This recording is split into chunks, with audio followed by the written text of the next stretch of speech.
Hello, everybody. Welcome into the GSMC Sports Podcast. I am your host, Jeremy Lapidus. Today, joined by the full house. That's right, the full crew is here.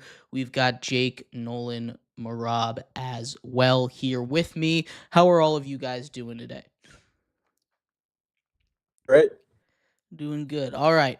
We've got a lot to get into, though. A weekend of action in the NBA, in the NHL. Some big news from around the world of football. Massive fights taking place this weekend as well. Some call-ups in the MLB. We'll talk about all of that. But before we do, remember, if you would like to be an even bigger part of the show than you already are, all you need to do is go to gsmcpodcast.net.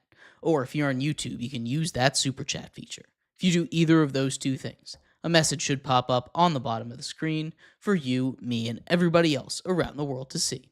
If you do have a burning question about sports, anything at all that you would like to ask, go and throw that in the comments. Throw it in the chat. I will get to it as soon as I possibly can. I appreciate everybody so much for sticking around, talking some sports with me here on a beautiful Monday, June 9th. But like I was saying, we are going to start off our show here talking all about Game 2. The Thunder come back in extremely dominant fashion to take Game 2 of the NBA Finals after what was a crazy comeback in Game 1. Game 2, we see the Thunder win by 16 points, 123 to 107. I'll open this one up for you, Mehrob.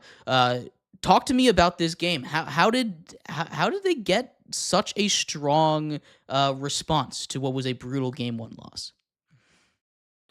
Well, I think the biggest thing that we saw that the Oklahoma City Thunder started to do was they started to clean up the boards. They dominated the boards on both the defensive and the offensive end, getting a bunch of offensive rebounds. Chet Holmgren had a phenomenal game. He needed to have a big time game. Isaiah Hartenstein pulling in 8 rebounds himself. And then, of course, you have the great Shai Gilgeous-Alexander, who just did the dirty work on the offensive end, being an absolute force with 34 points like he always is. This game was pretty close. If you look at the stat book, it was a pretty close game.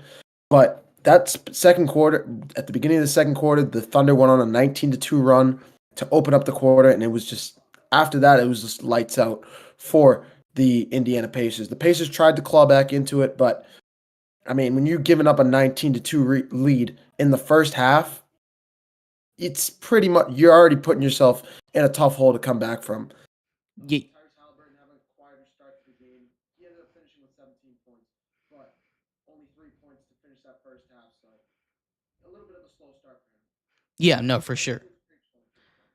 Absolutely. It was definitely a much better game for just the Thunder in general. You saw what I think was one of the biggest differences, not just the rebounding that you mentioned, but also the changes in how effective Chet and J-Dub were specifically. You had lots of great contributions off of the bench, right? Caruso dropped 20. Aaron Wiggins, 5 from 8 from 3, dropped 18 points. Huge in those non-Shai Gilgeous-Alexander minutes.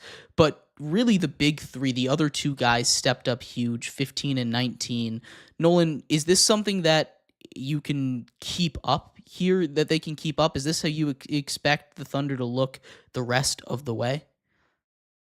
You can see it. I think that it's the Thunder are weird, I guess you could say, because I feel like if SGA doesn't play good, they're not winning games, and I feel like you can kind of see that. I mean, first game you saw that they were winning most of the game, but SGA was doing all the heavy lifting, and his teammates were doing nothing. If it's honestly mostly just SGA and how he can do, but through that, I think this can be kept going on. I think that this team has the Heat, not the Heat, sorry, the Thunder are a team that can catch fire, and when you catch fire, they're on fire for multiple games at a time.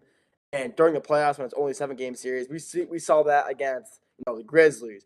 We saw against other series as well. Granted they swept the Grizzlies. They've played great teams throughout this playoff, but every time they've won and caught fire, they've been hot each time. They haven't gone to a really deep, I guess you could say, playoff run, like not like a deep series, but this Thunder team is. I can totally see this. What can I say? This hot team staying hot. I guess you can say. I mean, they're on fire. I think Aaron Wiggins can easily drop 15 points next game. They're going to Indiana. It'll be a tougher environment, But I could totally see him having him come off the bench like he always does, scoring 10, 15 points and keeping them within the game. Whether they're up or down, he will keep them in the game. Jalen Williams, he'll be a key factor as always. He's always doing a lot. Caruso, even though he's not, the greatest scorer in the NBA, he's going to be a key factor as well. He's all like this is offense. It's going to be an off the bench battle like it has been for every playoff series. I feel like, but this is going to be really important because what bench versus bench is always important. And OKC, I think, has a better bench. And better bench guys will lead you to better wins. And I think honestly, even though it's a little off topic, I think they'll probably go into this Indiana series in Indiana and honestly take a 3-1 lead. But that's just my opinion.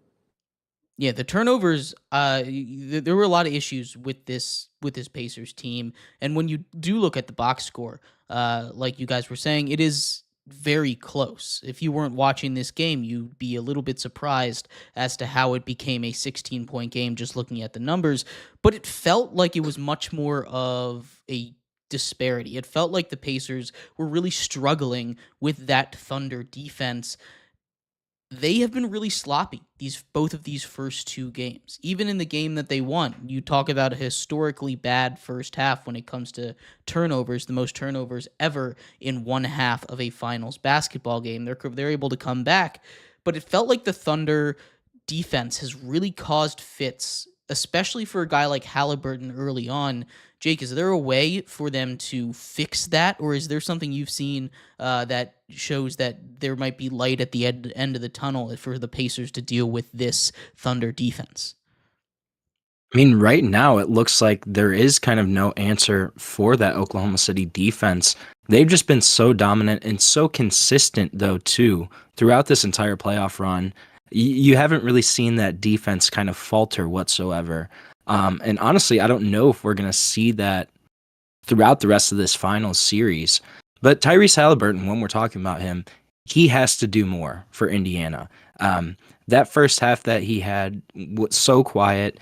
He had most of his points coming in the fourth quarter of game 2. You just can't have that if you're the Pacers. You need your star to kind of do what SGA is doing for this Thunder team and almost shoulder a lot of that offensive load, especially when they're struggling against this defense. I'm not sure if it's more of they're going to have to go even more 5 out and try to just continue to spread the floor, or what's the answer here. But for sure, Tyrese Halliburton has to step up in these upcoming games, especially at home in games 3 and 4.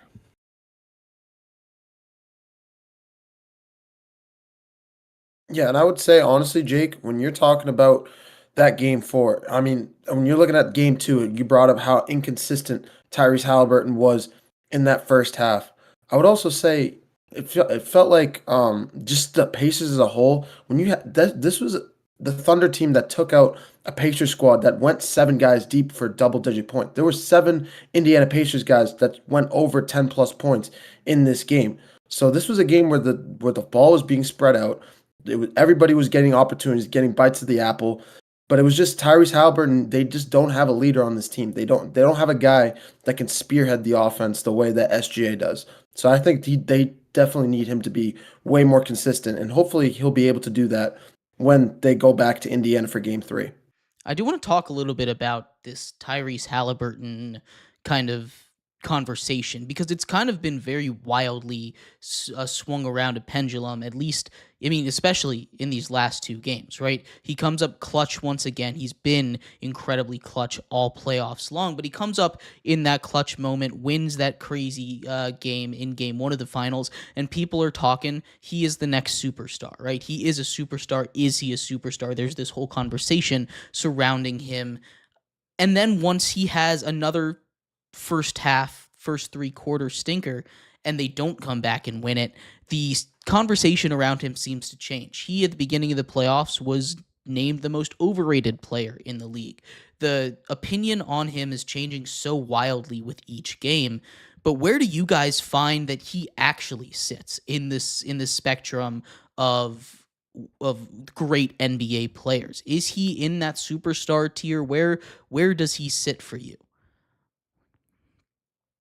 He's not, a superstar, but he doesn't deserve all the hate that he gets. He definitely didn't deserve the most overrated player in the NBA. And honestly, at this point, I would have him over Brunson as the most clutch player. He has done so much more in clutch than Brunson has. But saying that, Tyrese Halliburton is not, he's not, no superstar, but he's also not the greatest player in the NBA. I wouldn't put him up there right now with, Kevin, he's like older, Kevin Durant or Jokic or like Giannis. I wouldn't put him up there at all. But I wouldn't put him below like a top 25 player. I think he's easily a top 25 player right now, just in my opinion, based on how he's playing. If you look through a season, through his career, he doesn't show a lot of, he's not the biggest stat, he doesn't the best stats. But if you watch his game and watch how much he impacts the floor, watch how much he can kind of control, he's really more, he's a passer than more than a shooter, in my opinion. He passes it a lot more. And even when he's not getting assists, he's still finding open teammates who can find another open teammate, gets it a pass off an assist, and is able to do that. And, even though if you look at his stat sheet, he's not averaging, a double-double with 10 assists and 25 points. He's maybe getting, a triple-double here and there, and maybe a double-double with, 12 points and 11 assists, which still isn't a bad stat score to have. But, he's not putting up superstar numbers like Brunson or, Kyrie or Luka or anything like that. But he's not a bad player whatsoever. Like I said, he's not no superstar. He's not no top 10, 20 player, but he's not, just an run-of-the-mill guy. I would have him at least top 30 to top 25. I think he's good. He's not a superstar, but I would have, if I'm a fan of, I would want him on my team. I think he can do a lot for a team, whether it be offense, defense. I think he's a really valuable player to have, a really key asset on a team, like a great guard. He's just a great guard. I would totally have him on my team if I could have him. I think he's just a great overall player. Yeah, no, he's definitely one of the more interesting players in the league. You talk about his kind of pass-first mentality, which has been kind of the reason why I think people are so volatile on him, because he's not, like you were saying, a guy that's going to go in every single night and drop 50 points, drop 30 points. He's not doing what Shea's doing, leading the league in scoring, dropping 34 and 38 in the first two games of the finals.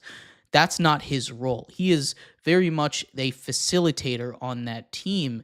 It's just a very different way of looking at it. Not that the points, not the points as the central thing, but just everything else he does on the floor. And then that combined with when he needs to be aggressive, he is aggressive. He's just a guy that I think, and to bring it back to this series as a whole, we see him really step up in the fourth quarter when he decides it's me time. It's time for me to take over. I'm going to be the offense. I'm going to get to my spot, and I'm going to take this shot, right? He went 5 for 6 in the fourth quarter in Game 2. He obviously had that huge fourth quarter performance in Game 1, but outside of that, he's been shut down in the first 3 quarters pretty thoroughly in both of these games. Nolan, what's the way that you look at for him to be more aggressive or find ways to be more successful in the first quarter? Is that a coaching thing, or is that something that he just needs to be a little more confident earlier on in the game? I think it's a mentality thing. I think he has to just be more aggressive. You can see him throughout the game. Fourth quarter in the clutch time, he's putting up 10, 15 points. He's a really good clutch time player. But he can easily do that on a daily basis. I think he gets the ball and he has a little more confidence. You can see him. He's able to drive. You saw that in that game winner against Giannis and the Bucks in that Game 5. He's able to drive on tough when the defense is closing in, he's still able to get to the lane and make plays at the rim. He can shoot. Obviously, he's had a lot of game-winning shots, but even there, when he's shooting, I mean, it's not like he's gonna miss it. I'm not saying he's a bad shooter. It's not like, he's a good shooter. He just doesn't shoot it a lot. And that is, like you said, like I said, he's a pass-first player. I think if he was able to, because he's able to get open, he's fast, he's able to create space. He can use the space to his advantage that he creates, get open, and take a shot. Because he's a good shooter. He's not a lights-out shooter, but he's good enough to where if he has the ball, I'd be like, if he shoots it, he misses it, okay, it's a good shot. Because he doesn't take bad shots. He's a very good, he takes good shots. Very hardly is he taking a shot where you see and say, I wouldn't have shot that. He's a good player who's able, and if he gets more aggressive, he can easily be putting up, bigger numbers, like a 20-point game, 25-point game, more often than what he's doing. But like I've been saying, he's a pass-first player, and he just won't happen. If he was able to get more aggressive, he would honestly put up more points and be honestly more looked at as a superstar. But the way he's playing right now is fine. I don't see a reason why he would need to, start shooting a lot more. In the playoffs right now, in this playoff series, yeah, he should, but like throughout the year, he hasn't really needed to. So I don't see why he would start doing that now if he hasn't needed to all year, which is a bad spot for the Pacers to be. But he should make a change. The coach should be making a change, saying, "Hey, you got to start shooting more. We need you." Yeah, no, definitely. It's a little bit on both sides, probably, but it's a very much it's a very much huge thing when you talk about how the Pacers run their offense. I thought one of the things that was not really going to show up in the box scores, but one of the reasons that I felt the Pacers looked so outmatched, even when they were trying to come back late, early in that third quarter, early in that fourth quarter, is that they just kind of lost their cool a little bit. There were lots of kind of chippy moments that I think were instigated a lot more by the Pacers. People I've heard talk about the refs a little bit in this one. I've heard people say the free throw disparity was a part of it, but it was also that the Pacers weren't playing within themselves, and they got a little bit angry at the way that things were going. They need to find a way to keep this. They need to find a way to keep their cool, or they're not going to be able to come back like they have, and that's been their superpower. How concerned about that if you are you if you were a Pacers fan, Jake, with the way that they looked, especially down the stretch of this second game? Yeah, I mean, I think you're probably a little less concerned going into games 3 and 4, just being at home compared to being in a raucous road environment where a lot of times that's going to contribute to, your emotions, right? If you're losing, you're down 10, 15 points, and you have this crowd just getting on you, it's going to make things a lot more difficult, and it's going to make things a lot easier for these players to kind of lose their cool and just kind of lose themselves for a moment, which is what we saw a couple of times in game 2. I think, yes, it is a little bit of a concern. However, when you're going back home, hopefully some of those moments kind of die down. But on the flip side, you're going into game 3. This is now getting into really kind of crunch time of this series, and it's the NBA Finals. So it's for all the marbles. These players are going to lay it all out on the line.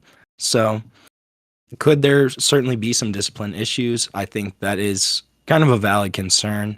I think it might be downplayed a little bit at home, but just with the pressure, the intensity, it's certainly something that we're going to have to keep an eye on. Yeah, you bring up game 3 and heading into the future, and I think this is a very interesting conversation of which game was real. We had two very different game scripts, right? In game 1, we saw the Pacers do their thing. In game 2, we saw the Thunder do their own thing, where they dominated throughout. There's a lot of different ways that these series can go, but it felt like those were kind of the two sides of the coin that we might expect to get in the finals moving forward. Which one of those games do you expect? Obviously, it's not going to be a copy and paste blueprint of it, but which kind of style of game, Mehrob, do you think the rest of the finals heading to Indiana, game 3, game 4, 5 heading back to OKC, which one is it going to follow more? Are you seeing it more towards game 1 or game 2? I honestly see it hanging around closer to game 1. I think the Thunder keep holding these leads, but I think the Pacers just keep hanging around. And I think it's going to come. Most of these games in this series are going to come down to if the Thunder can slam the door on the Indiana Pacers. We saw in game 1 they tried to, they really did, but the Pacers in the clutch are just too difficult to handle sometimes, especially when Tyrese Halliburton wakes up. If Tyrese Halliburton can have, for example, like that game 1 that we saw against the Knicks, where he had that 30-point triple-double, no turnovers, clean, consistent, all 4-quarter game. If we see that all-around package from Tyrese Halliburton, I'm giving this edge to the Pacers. But if we see more of a game 1, I think we're going to see more likely of a game 1-esque type of game moving forward in this series, more often than game 2. One of the things that causes me just a little bit of holdback from what you said, and I think a lot of what you said could be true, but the reason why I think it goes the other way, more towards game 2, has to do with the similarities that we saw in game 1 and 2. Those two games had very different outcomes. Of course, a lot of it just had to do with the end of it when the Pacers couldn't quite come back, but in both of those games, we've seen the Pacers be way too careless with the ball.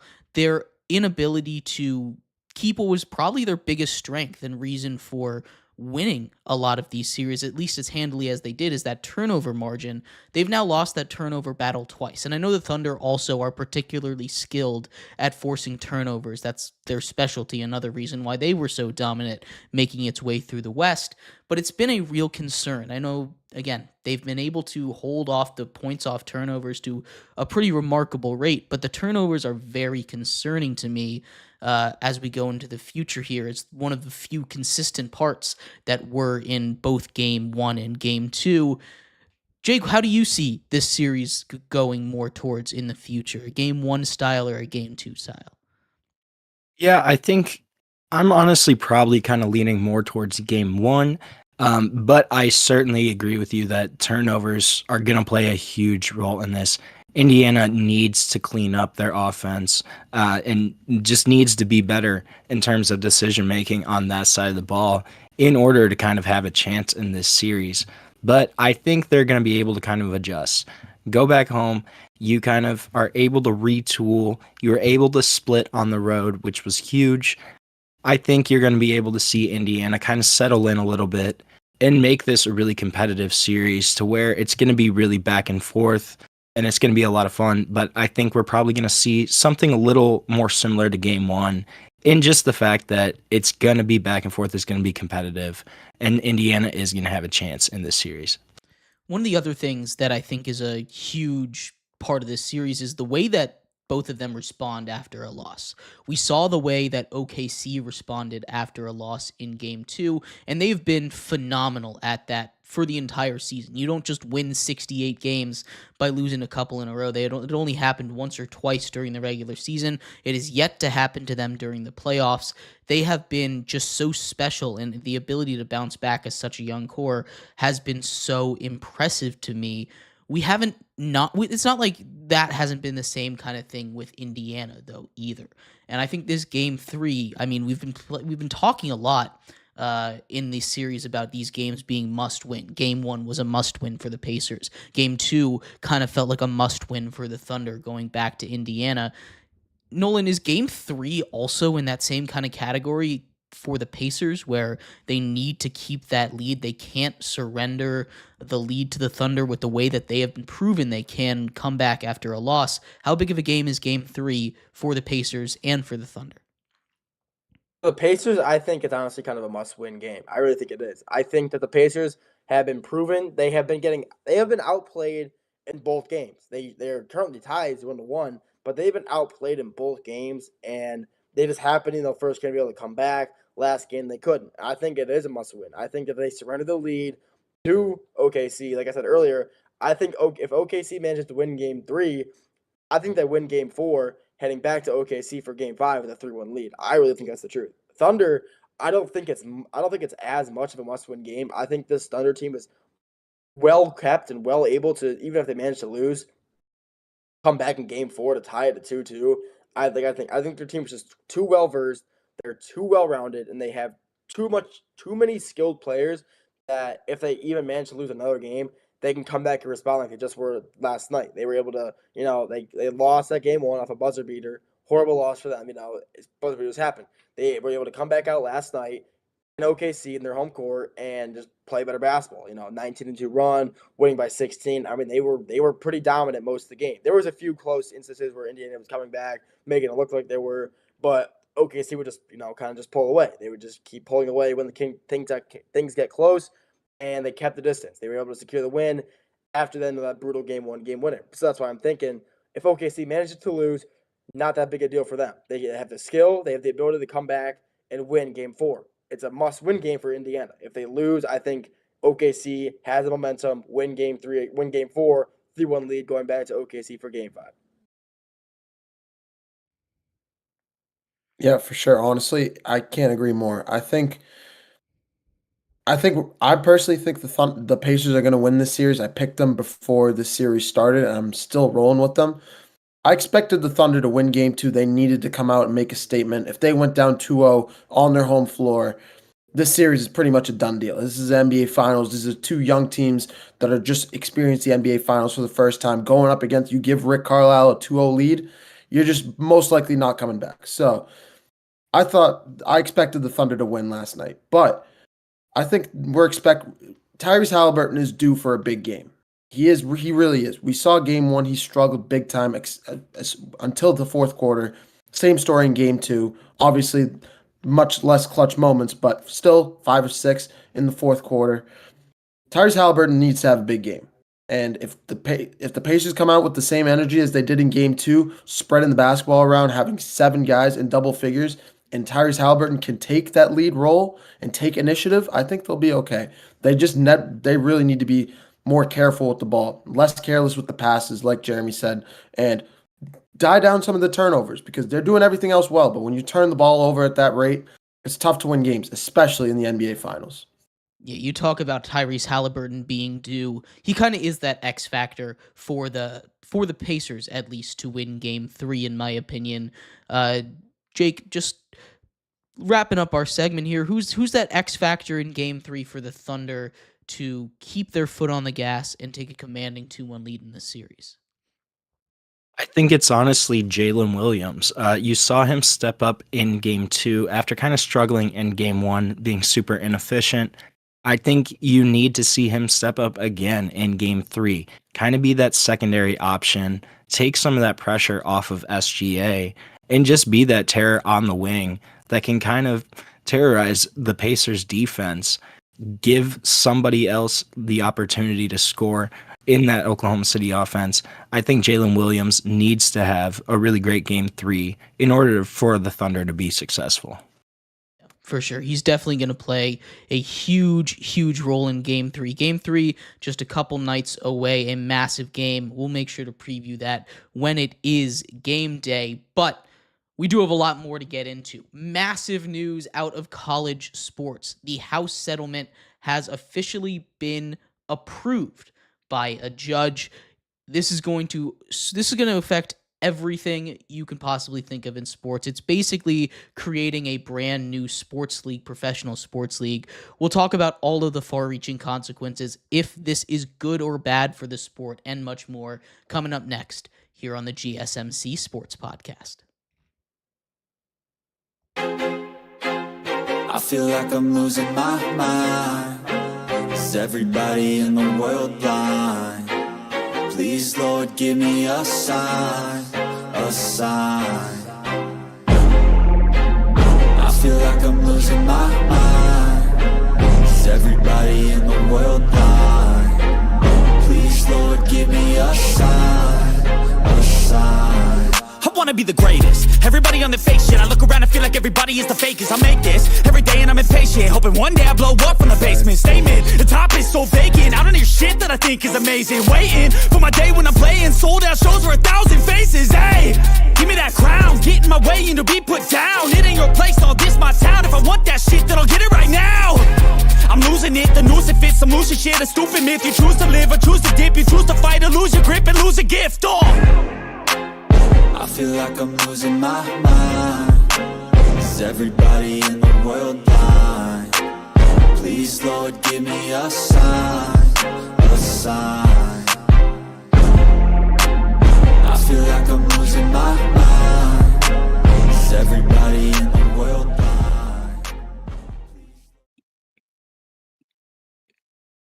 Welcome back to the GSMC Sports Podcast. I am your host, Jeremy Lapidus. Today, joined by the full house. I've got Jake, Mehrob, and Nolan here. If you're just tuning in, we just finished going over everything you need to know about the NBA Finals. Game 1, Game 2, what we expect for the future in Game 3, 4, as it switches over to Indiana. In this segment, we turn our attention to maybe the biggest single piece of news that has come out of sports in the last 10 years. The House versus NCAA settlement has officially been approved. This is something that's been in the works for about a year at this point. The final terms are out there now, and it is going to completely overhaul how everything collegiate sports looks like, not just for football, where a lot of this money is going, but for the Olympic sports as well. First thing that we're just going to break right into, no lowering ourselves into this, we're just going to dive straight head in. Is this even a good thing? Because this is a very far-reaching change in college sports, Jake. This is something that not only allows players to be paid, but allows schools to directly pay their players. Is this a good thing or not? Honestly, I think it is a good thing. I mean, this has been an issue for how many years now have we seen this? Um, this has been something I think has been an issue longer than I've been alive. The issue of amateurism, of college athletes being paid. Now, finally, there hopefully can be some kind of transparency here with universities directly paying their student athletes. There's going to be a lot less emphasis on these third-party collectives. It sounds like a lot of these third-party NIL deals are going to be a little bit more supervised as well. I think it's just a good move, trying to streamline this process. Since NIL kind of legislation has been introduced 3 or 4 years ago, we've seen the entire landscape of college athletics switch on a dime, completely turn.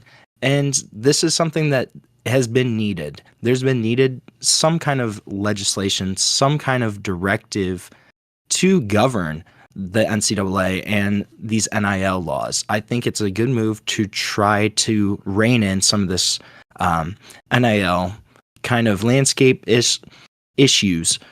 And it makes a lot of sense. It's a good thing for these student athletes. They're going to be able to benefit off of their own name, image, and likeness. And it's just a good thing overall, I think, for the exposure of some college athletics. Yes, there are some downsides, which I'm sure we'll get into later, but I think overall, it's a good thing. I agree. I mean, the only bad thing about it, actually, there's really nothing bad about it. I mean, the players are getting paid. I believe the amount was like $20 million per school, so the players are able to get a good amount of money. And the only big problem I see with this is now that schools like Stanford's already started it. They started getting GMs. I mean, Andrew Luck is basically already a general manager of Stanford. He's organizing. He's controlling the market. He's controlling the school's athletics. And that's the only problem I kind of see with this. I don't think schools and the colleges should not be having guys control their players and control their money. I just think that's something that I don't really agree with. But I do like the money feature. These guys are, college athletes. These guys are big name players. They've been making money forever. College athletes have, let's be honest. But now it's just illegal. No, it is legal, sorry. And now they can be able to get their money, which is good for them. The only thing I want to see change, which probably never will though, with college football, is just kind of the transfer portal. I feel like this could also have a big implement on the transfer portal, however that works. But overall, this is a good thing for the guys. Making money is good. No one's gonna ever say no to making money.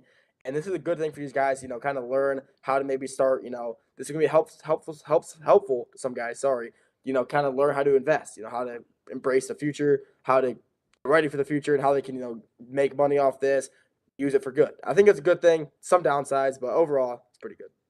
I think one of the more interesting aspects of this, at least when you get into the big breakdown picture, is the difference between the concept of name, image, likeness and what this means for colleges as a whole. Because name, image, likeness is something that I fully support, right? And this is where I'm going to start to split with what you guys have said thus far. I think name, image, likeness is amazing. I don't think there is any world where anybody should be not allowed to make money off themselves. If tomorrow morning somebody sent me an email and said, I want to give you $50,000 for doing the GSMC Sports Podcast, or if Mehrob or Jake or Nolan got any of that same kind of offer, there's no reason why it should be against guidelines to do it. You should be allowed to make an appearance, do a commercial, stuff like that. Where I kind of draw the line, and I think where this kind of pushes the boundaries just a little bit for me, is the fact that the schools now are directly paying the athletes. And the main reason that it irks me a little bit the wrong way is because this is a public institution, right? To get away from the football field for a second, to get away from the basketball court or wherever you're playing these sports at, one of the biggest differences between NIL and what this House settlement is going to do is it's going to allow publicly funded universities all around the country to now work with and we've already seen it, private equity firms that might be able to take control of a university that's not just for athletics, but also teaches 60,000 other kids a whole bunch of other things, right? It's important that I think there's some kind of distinction, and I'm really worried that these, especially public universities, are starting to go into more of, we're a franchise and we're going to make money off of this, as opposed to being that public university. It's a very interesting line. Mehrob, what are your thoughts on that kind of distinction there? For sure. For like a kid that just graduated college too, that this is NIL is brand new to the college sports. It already kind of felt like student athletes were starting to get paid in a way. College was starting to become more. It started feeling more than college was when NIL was introduced 2 years ago. Now that this new switch up, now that I'm just listening to what you were talking about, I completely understand what you're talking about. I can 100% see that distinction.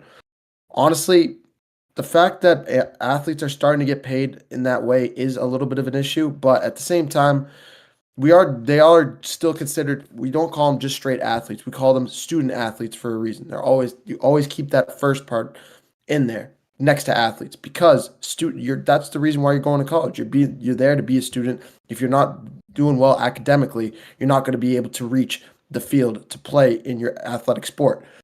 The one thing though that me and Jake kind of talked about over the weekend when this news came out is that this cap is now going to be spread across all athletics. And it's not just one. It's not just college football. It's not just college basketball. This is across all sports that these colleges hold.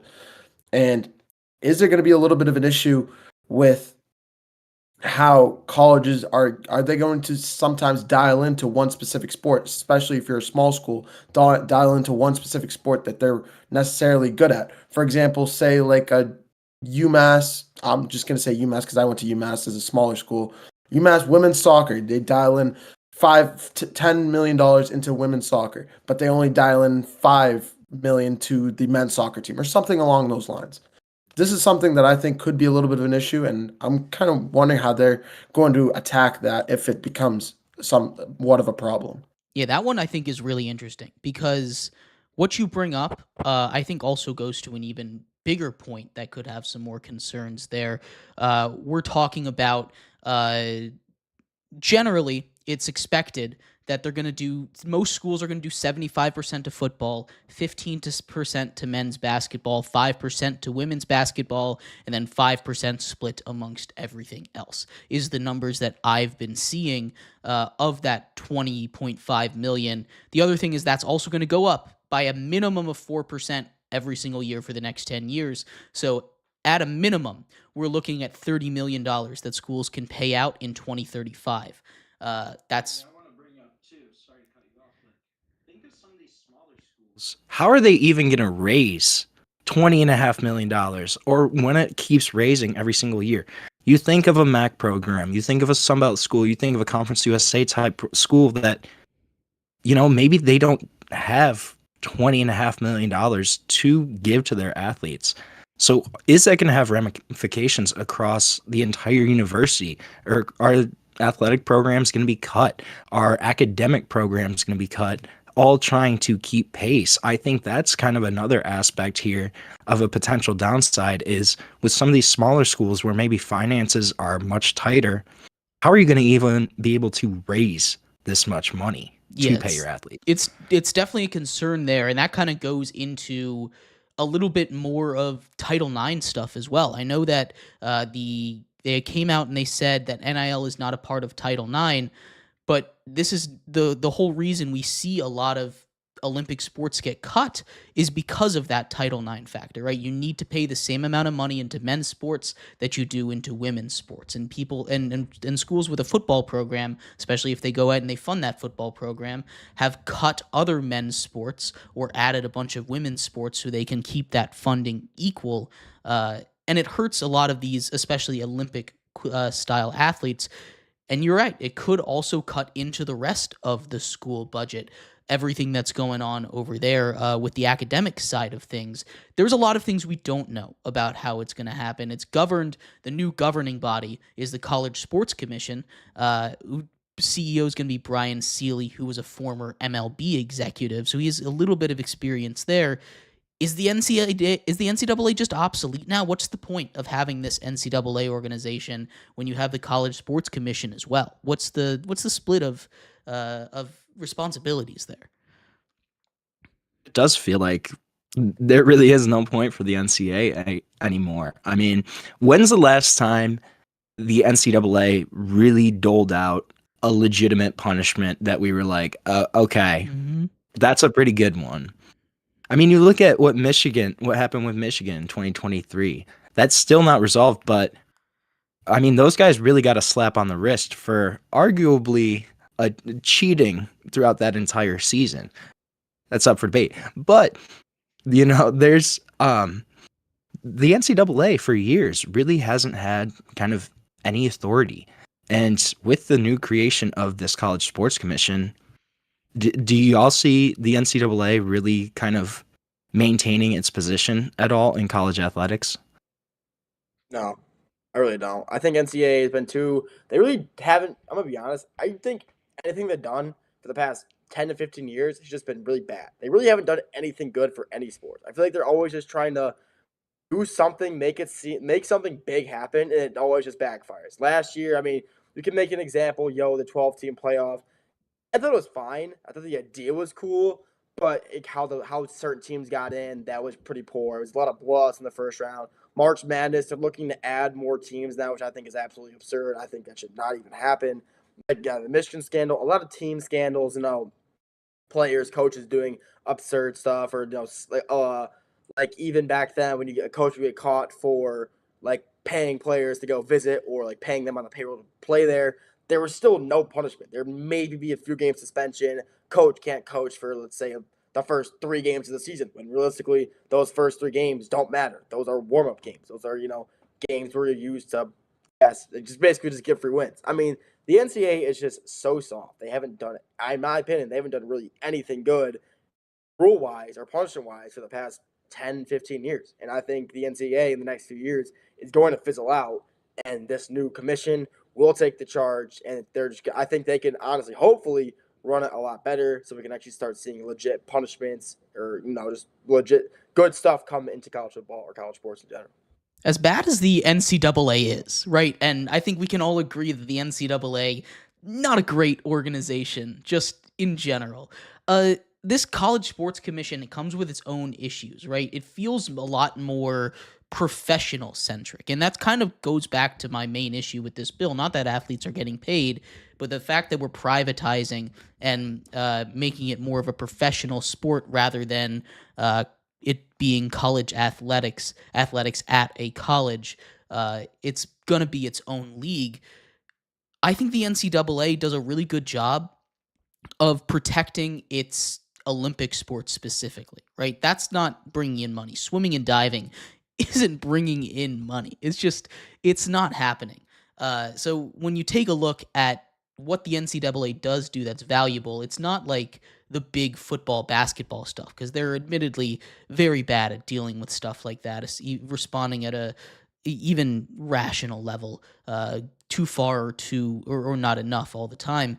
I'm a little worried about how this new commission is going to handle a lot of its non-revenue money making, not non-revenue sports. That's my big concern here. I think what we're going to see, honestly, probably is the College Sports Commission take over football, and then the NCAA take over everything else. Maybe men's basketball kind of breaks off too and forms their own thing. But besides that, I think the NCAA is still going to be around, right? Because of what you said, they do a great job of protecting those Olympic sports. The swimming, track and field, stuff of that nature. They do a great job of organizing that, governing those sports. So I think that's probably what we're going to see. I think we see football break away, and this kind of seems like it's almost the first step of that process of college football breaking away from the rest of college athletics. Yeah, no, definitely. Because this is something that, while this is the first tangible step they've taken, if you listen to what the Big Ten and the SEC have done specifically, it's all been leading up to this kind of turning point, right? Greg Sankey and the commissioner of the Big Ten, they've gotten together. They've made kind of a coalition, and in 2 years, it went from a Power 5 now to a Power 2.5 kind of situation, with the ACC and the Big 12 kind of only really getting half a vote with the other two conferences there. And it all kind of ties back to TV contracts and everything going up in 2031.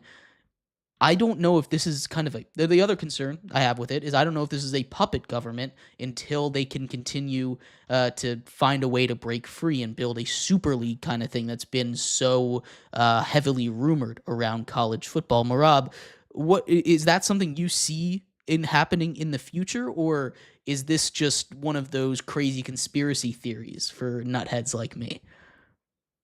No, it's not. And the way you just described it, the way both you and Jake just described it, it makes sense. You put all the pieces together, you look at it from a big picture standpoint, everything that they have done and they're continuing to do right now is building up to this point. And we may see it in the next year, we may see it in the next 2 years.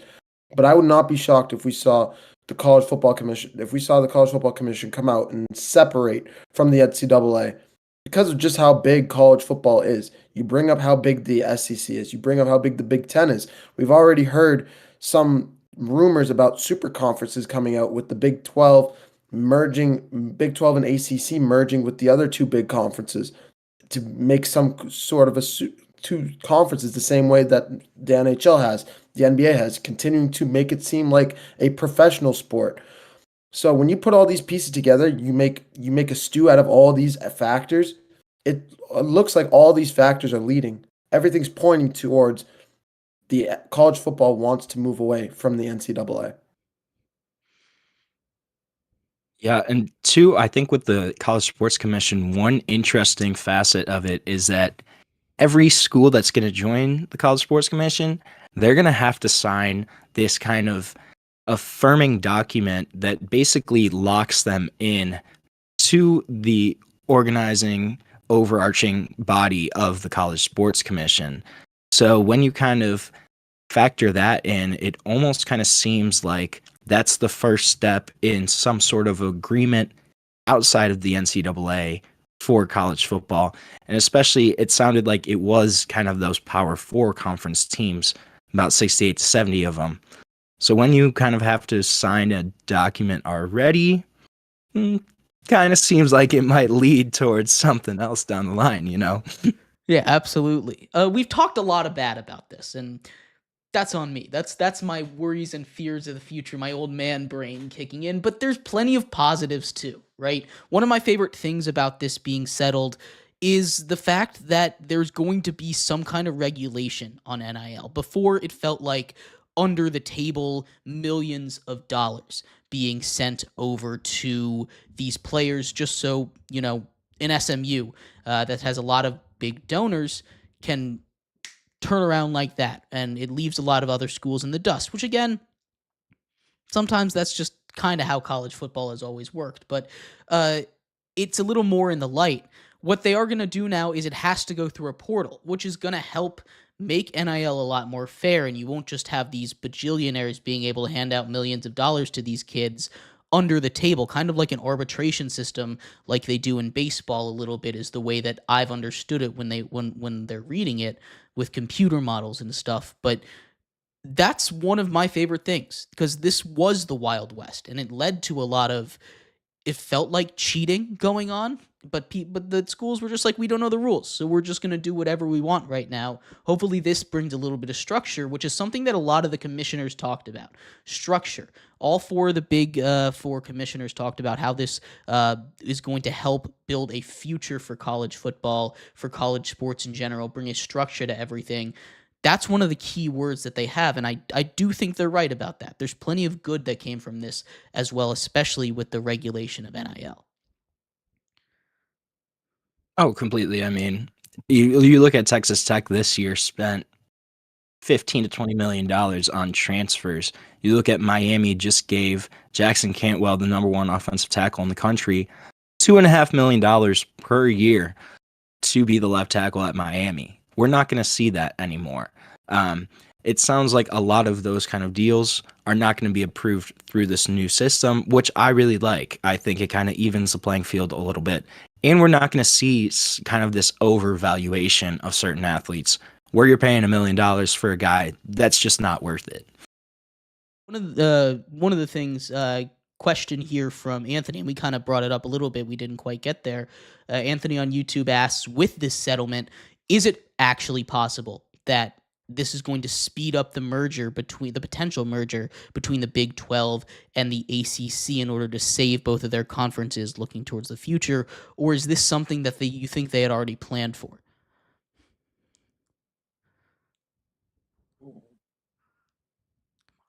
I think I'm going to let you go.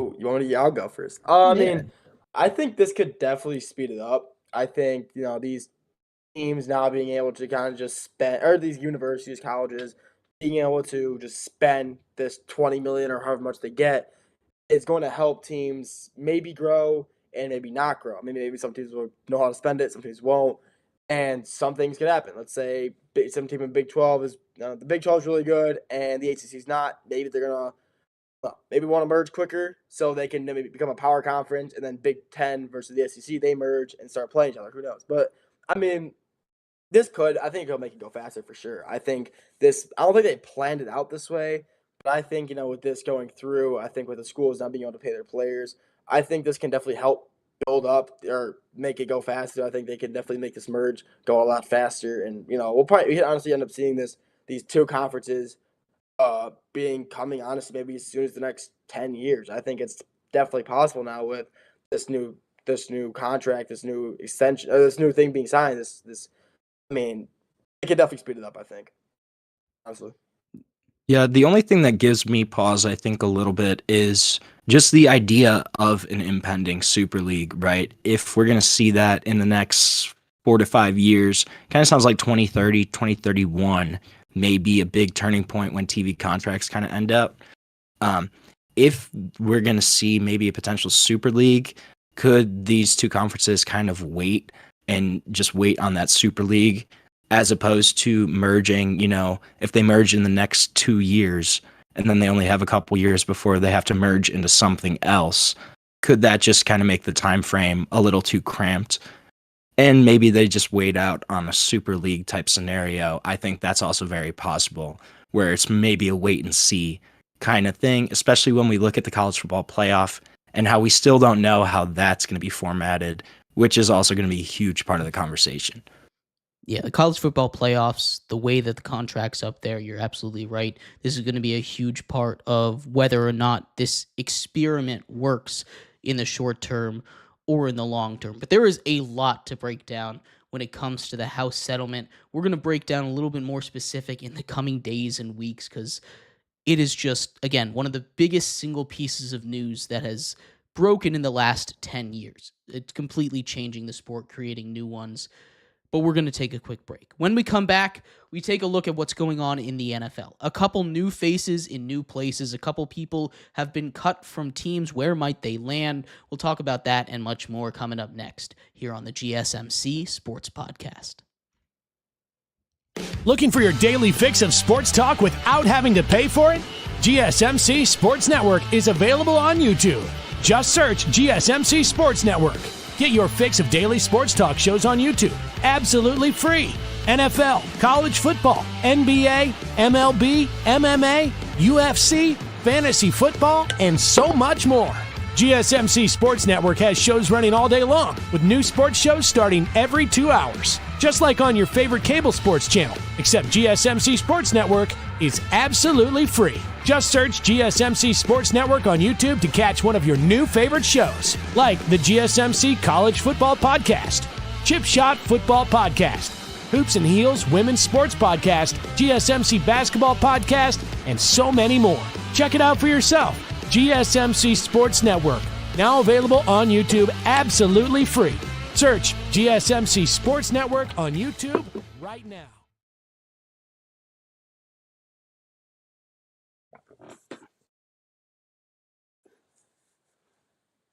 For the best and latest podcasts available anywhere, go to the podcast app on your cell phone and type in GSMC. to access free content-rich podcasts on health and wellness, book reviews, sports, entertainment, relationships, social media, movies, technology, finance, and even weird news. Subscribe and download the GSMC Podcast Network's family of shows, available everywhere podcasts are found.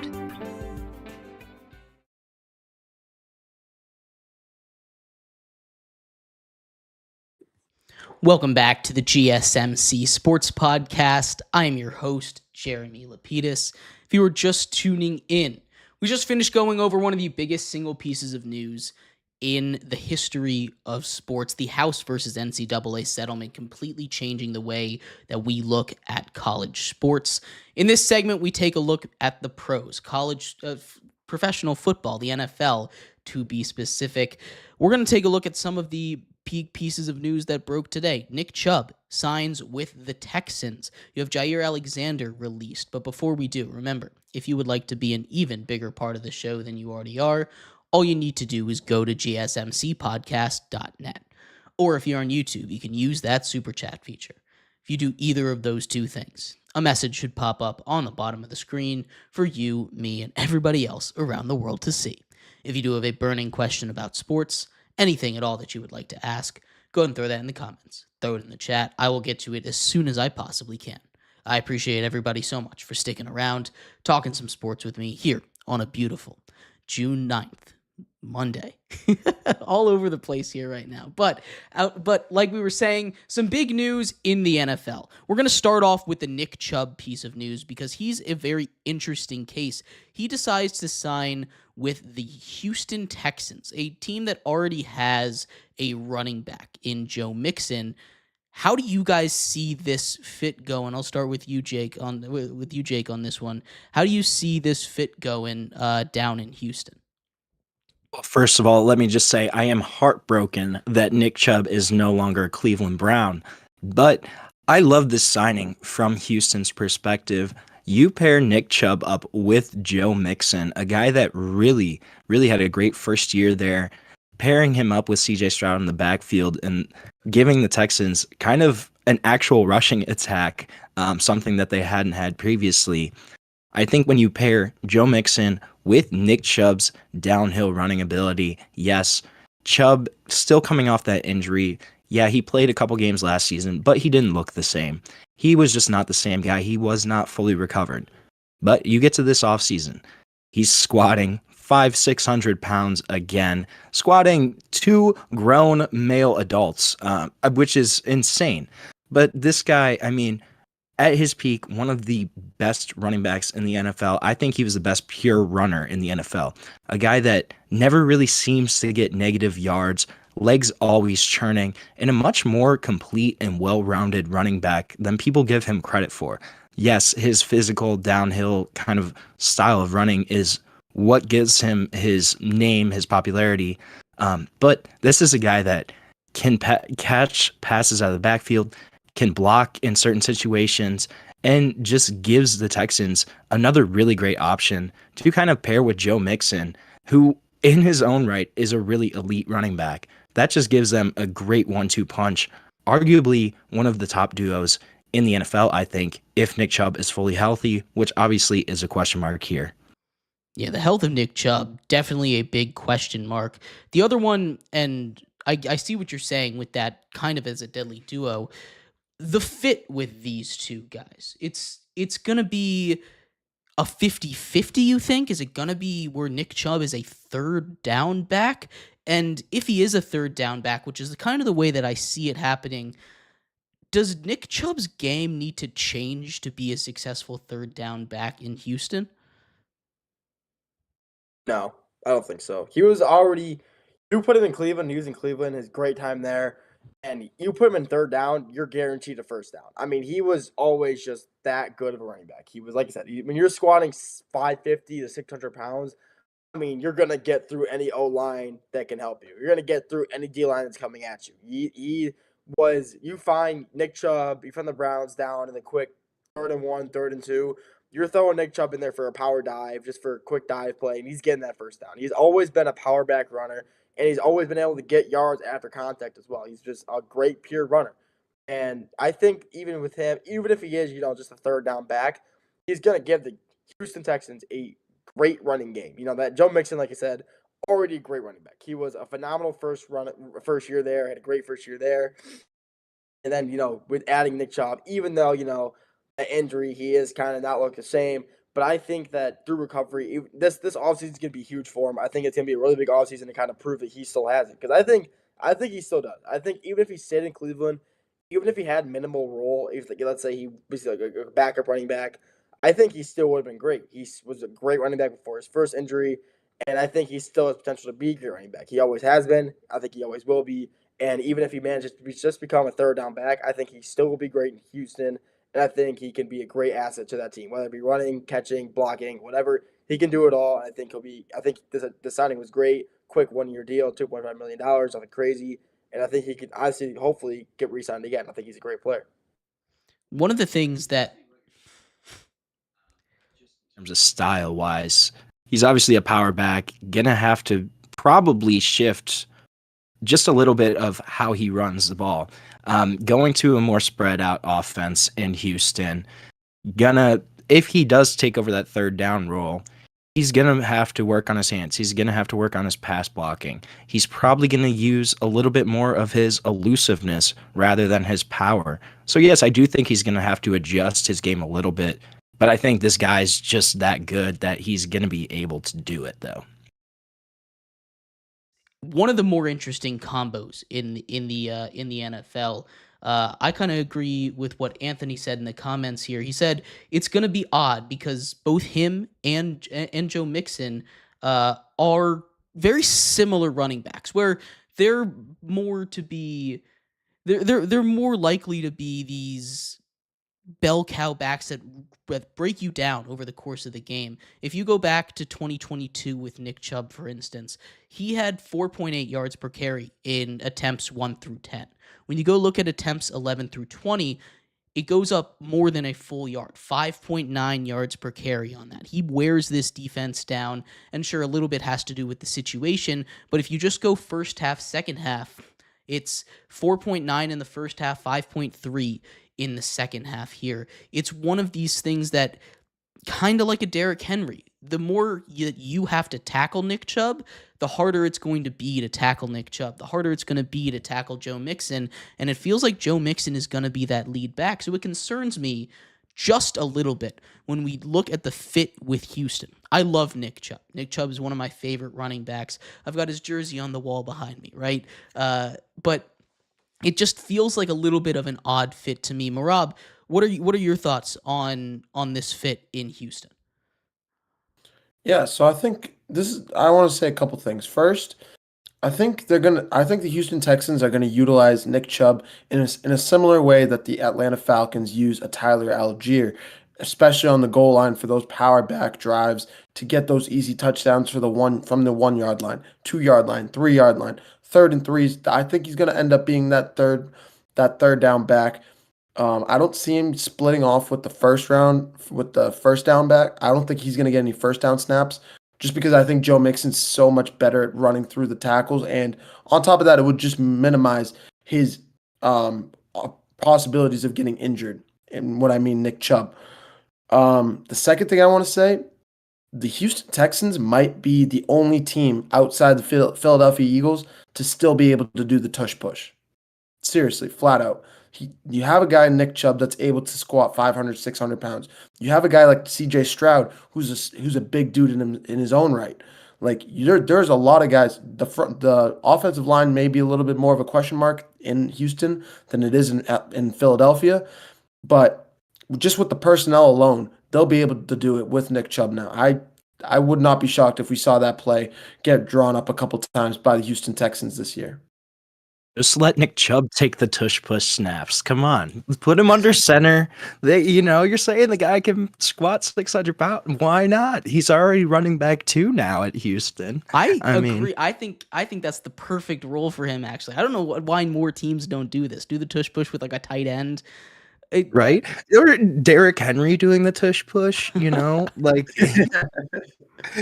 Oh. Or like give Kyle Pitts the ball in Atlanta, put him under center. I feel like there's guys that He'd be getting more usage. He'd be getting more usage there than he is right now under center. honestly, that's so valid.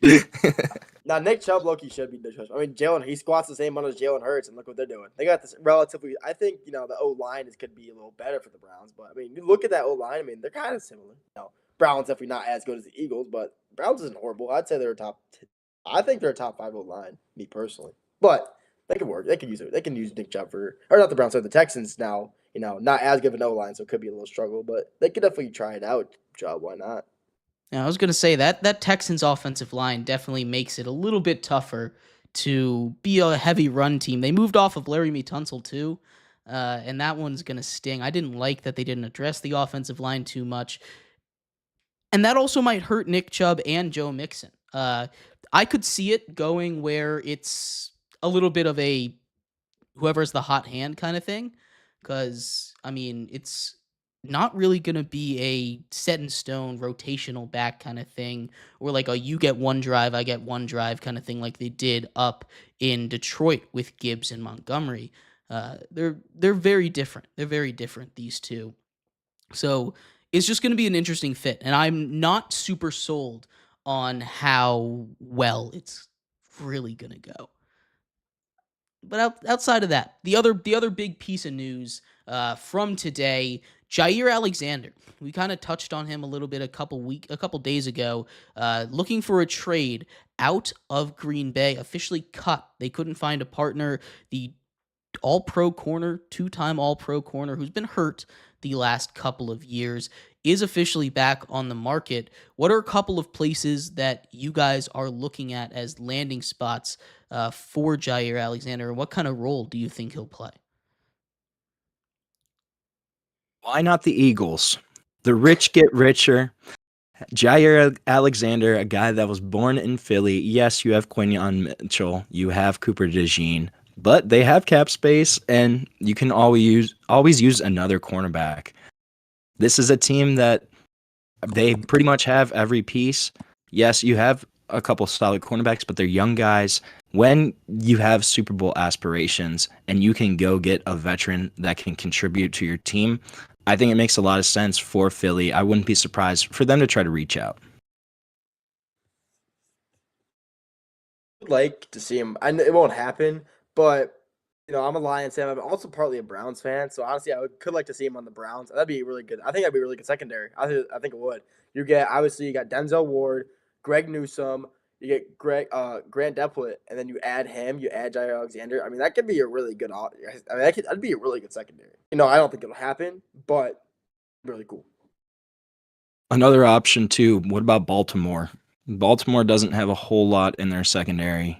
Kind of a similar situation with Philly, where they're a team that we're pretty much expecting them to be Super Bowl contenders. You add a guy in Jair Alexander to lock down one of those cornerback spots. That's a really scary Ravens defense. Oh, for sure. Very scary Ravens defense. I think one of the more obvious ones as well that's out there is the Buffalo Bills. You want to talk about going to a Super Bowl contender, going to a place where, doesn't hurt to ring chase a little bit, and that wouldn't be the biggest ring chasey move either. But you go to the Bills where they desperately need a corner. He can come in, probably could be cornerback 1 over there, continue to play that big role, which I'm sure he would love to have with on top of a little bit of a payday. That's the one that I think is the best fit. Outside of that, the Rams have been in the market for a corner for a long time. The Ravens you brought up. The Vikings, if he wanted to stay in division, get a little bit of revenge, play with Justin Jefferson instead of against him.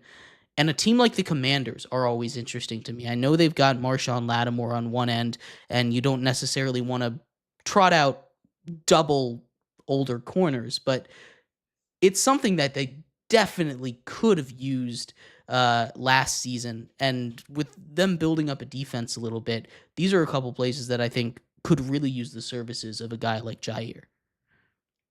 I also think the Lions could definitely be in the mix, Jeremy. It would be another one of those interdivision switch up or trades, but I mean, the Lions already lost. They need a guy in their back line like a cornerback. They already have Aiden Hutchinson on the front line to anchor that defensive line, but they don't have a veteran presence in the back line in the secondary. I think Alexander would be a fantastic fit in Detroit personally, and he would fit with Matt Campbell really well, I think, personality-wise. Yeah, like that. Anthony in the comments asks a little bit about the Tampa Bay Buccaneers. The Tampa Bay Buccaneers could also use a corner. There's a lot of corner-needy teams.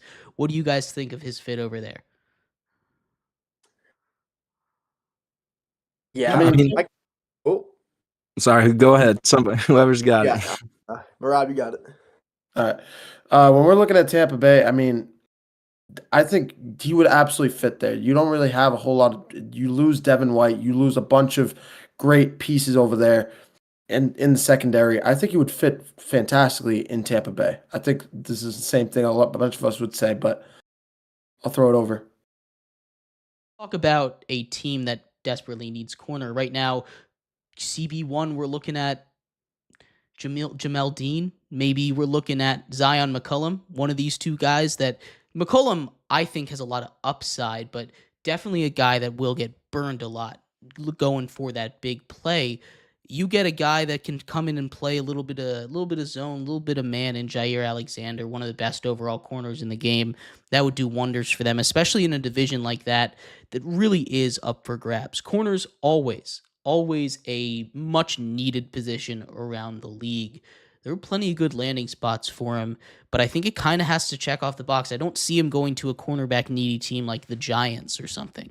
He's not going to a team to lose or to be not that great. Coming from the Packers, he's probably looking for an upgrade, which good news for him. There are plenty of places to go if he's looking for something like that. San Francisco, too, potentially. Losing Charvarius Ward, you have pretty much $50 million in cap space this year until that Brock Purdy extension kicks in eventually. But this year right now, for 25, they have a bunch of cap space. Could they go and sign Jair Alexander on a one-year deal as kind of a Band-Aid for one of those cornerback spots on a roster where you're obviously still in contention?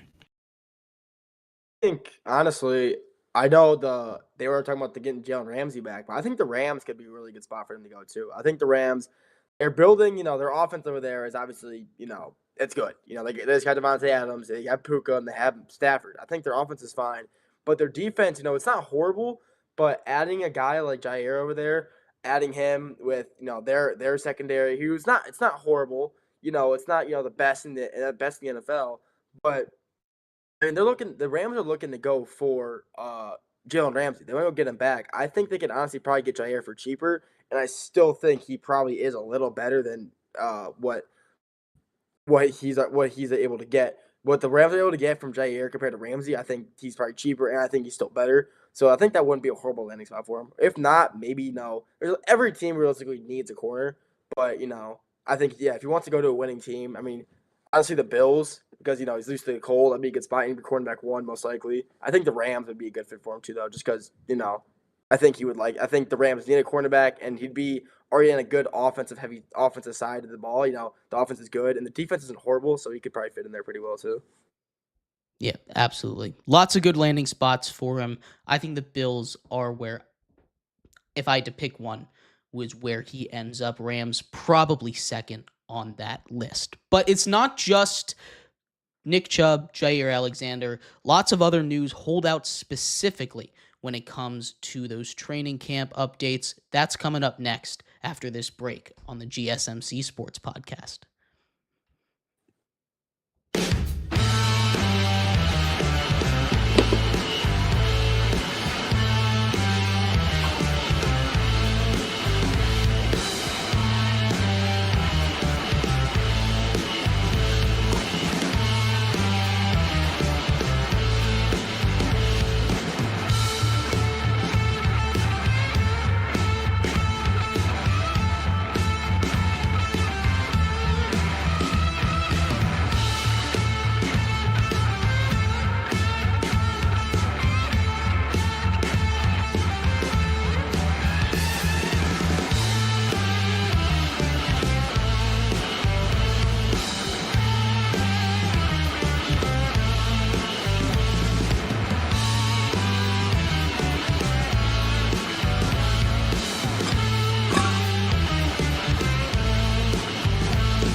Welcome back to the GSMC Sports Podcast. I am your host, Jeremy Lapidus. Today joined full house with the boys, Nolan, Jake, and Mehrob, all here with us. If you're just tuning in, we've talked a lot about the NBA Finals. We went over a lot of the House versus the NCAA settlement that took place last weekend.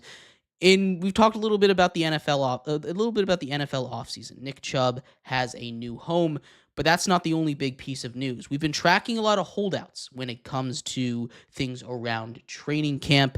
We're going to talk about some of those big ones, but before we do, remember, if you would like to be an even bigger part of the show than you already are, all you need to do is go to gsmcpodcast.net.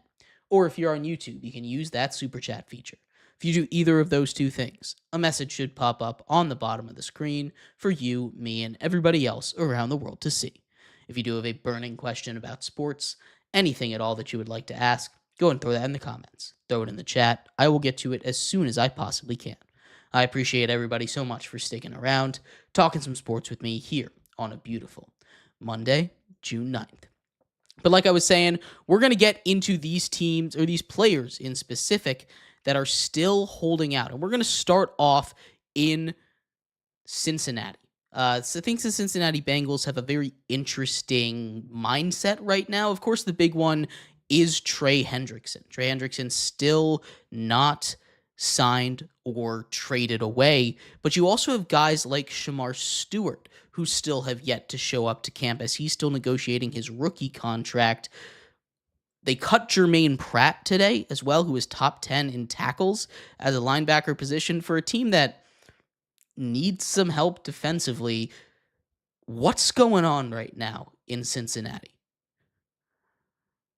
It's baffling to me, honestly. I mean, their entire offseason. So you have Jamar Chase, you have Joe Burrow, obviously extended. Then you choose to spend $30 million on not your defensive end who has 35 total sacks over the past 2 seasons, but on another wide receiver, on your number 2 wide receiver, on a team where they really struggled on defense last year with these guys, with Trey Hendrickson, with Jermaine Pratt. Then you release Jermaine Pratt, who's been one of your leading tacklers over the past couple seasons. Shamar Stewart, too. Shamar Stewart, I don't know why you are trying to negotiate your rookie deal. You had 4.5 sacks in your college career. Just sign your rookie deal. You were still a first-round pick in the NFL, man. I mean, I don't even know what he's trying to negotiate there at that point. But Trey Hendrickson, no. This guy, he's got a legitimate gripe against the Bengals front office. When you look at his production, been one of the top 2 or 3 defensive ends in the NFL the past couple of seasons, and yet still getting paid like a middle tier defensive end. He deserves his money, and I don't blame Trey Hendrickson right now for kind of holding out. It's just kind of curious that the Bengals decided to invest so much in their offense and really not reward their top defensive star. Yeah, for sure. It's definitely a little bit concerning. Trey Hendrickson has been a situation for a long time. Rookie deals, there's always guaranteed money, that especially in the first round they try and negotiate, but this is the Cincinnati Bengals. You're going to get what you're going to get out of them. I kind of respect the move, standing on business trying to get your money there, but it's not. It's got to end at some point over there with Cincinnati. But you're right, it's just baffling to me. Moving off of Jermaine Pratt as well, who was, again, top 10 in the entire NFL in tackles, which can be a bit of a misleading stat. But still, he was a guy that was always around the ball, and he wasn't really too expensive either. It saves him less than $10 million against the cap this season. And unless they're going to turn around and do something special with that extra $5 million or so, it just doesn't make sense to me for them to move off of a guy like Pratt, especially with the situation they're in. 100%. I can't agree more. This is what happens, though, when you see a team, a smaller market team like the Cincinnati Bengals, go all in on their offense. Jake, you brought up T. Higgins and Jamar Chase. A lot of people said that the Bengals needed to split up one of these two guys before they signed T. Higgins to that extension. They need to either keep Jamar Chase or let go T. Higgins, or one of those, vice versa. In the end, they decided to sign them both. You have Joe Burrow on the books as well on a big contract. There's not a whole lot of money left on the table to give to a guy like a Trey Hendrickson, like a Jermaine Pratt.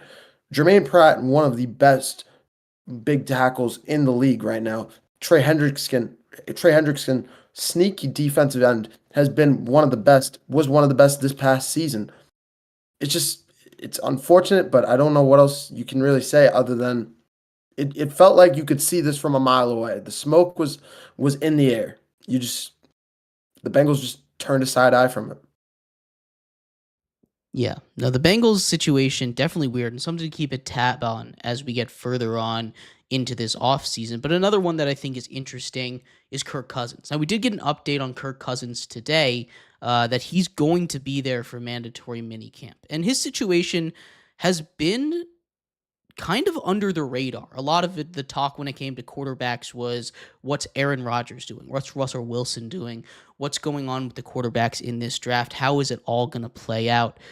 Aaron Rodgers was the big topic, but Kirk Cousins always had kind of been this underlying story, this guy that was just there in the background. He had, to put it nicely, a bad season last year, right? It wasn't what he wanted after signing $100+ million guaranteed contract.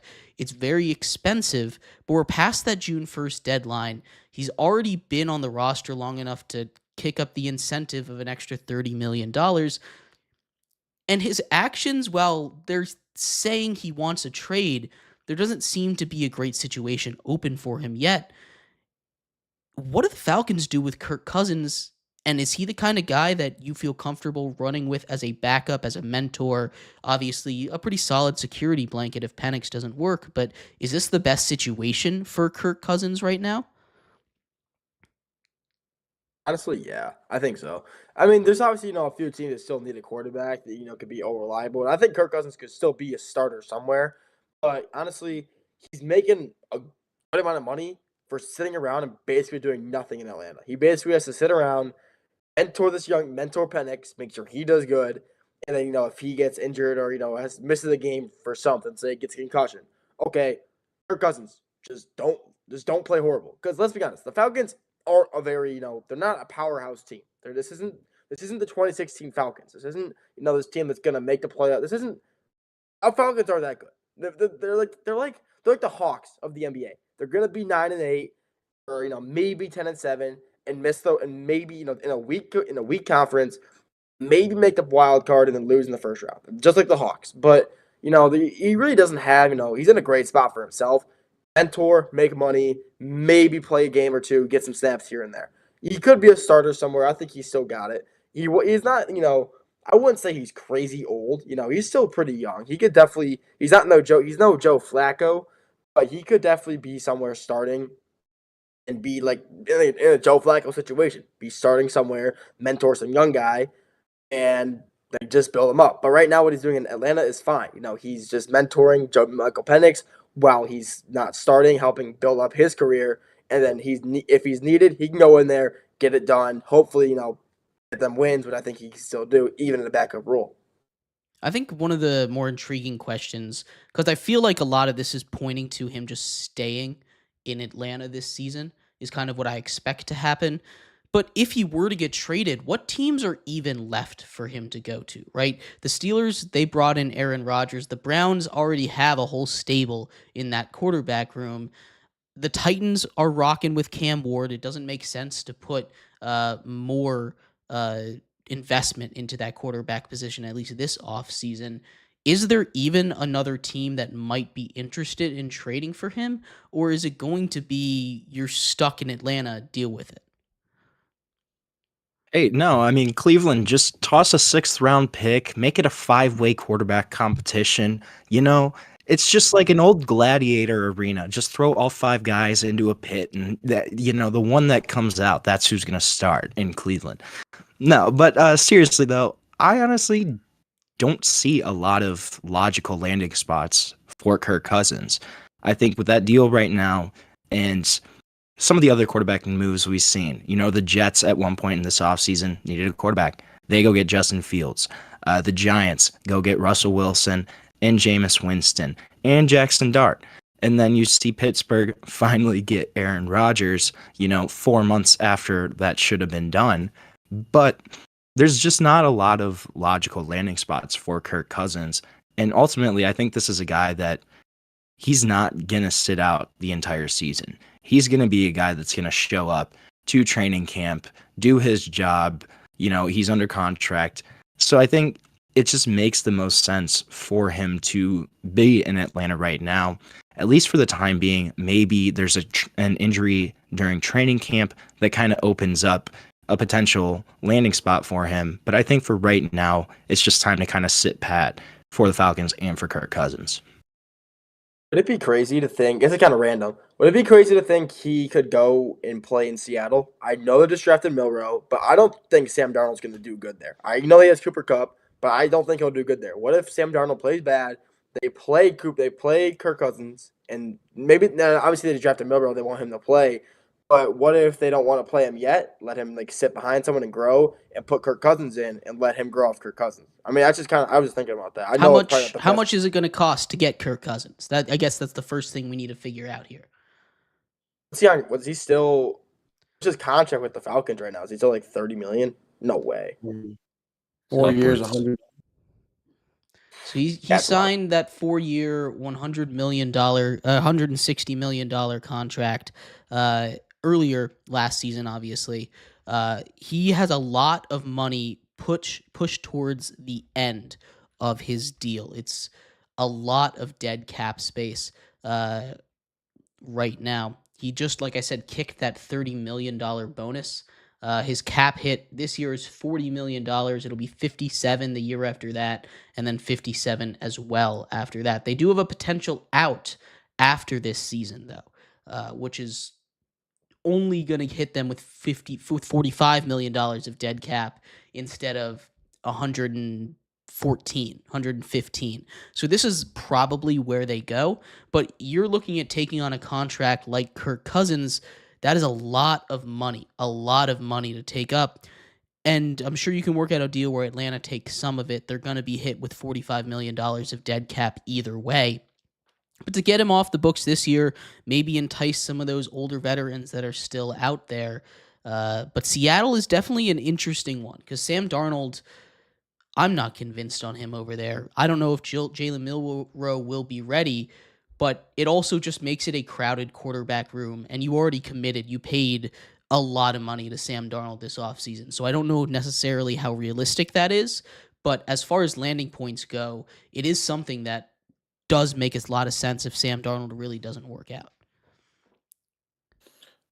From a Seahawks fan, I just wanted to say really quick, I think Jalen Milroe is going to be one of those shocking guys. I think the way that he's been talked about in Seattle already, it is just talks about it. This is just practice that we're talking about. He hasn't touched the field. But do not be shocked if Jalen Milroe comes out and just puts on an absolute show, especially with the assets that's going on over there in Seattle. He was already tested as a game manager in Alabama. We did see some slippage with him as having a little bit of a turnover problem.